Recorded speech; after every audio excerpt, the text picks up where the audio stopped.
All right, so bolts are tightened down, tools are away. Now, what to do with QuickJack? Check it out.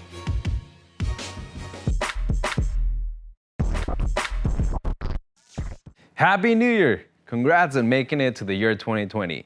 What we're here to talk about today is one of our newest QuickJack accessories, our wall hangers. The name is pretty self-explanatory. These hangers, sold as a set of 2, are designed as a long-term solution for storing QuickJack easily and safely. Now, you must be wondering which hangers work best for your specific QuickJack model? Well, wonder no more. Our wall hangers are one size fits all, so you're good to hang any of our QuickJack models. When selecting a height, we recommend allowing the bottom of the frame to rest on the floor. This way, the floor will take some of the load off the wall. It also minimizes the amount of lifting you have to do. Just be sure to mount the hanger securely to a stud.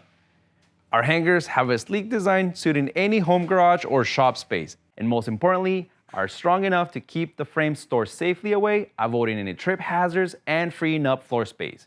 After all, the beauty of QuickJack is that it's portable, so let's keep it that way. Have you been storing your QuickJack differently? Let us know in the comments below. Anyhow, be sure to check out our accessories page on the website for more information or to order yours today. We have quite a few things rolling out this year that will feature right here in upcoming Quick Tips. So subscribe to the channel and click the bell icon to get notified as soon as our next video is up. Thank you for watching, and we'll see you next time.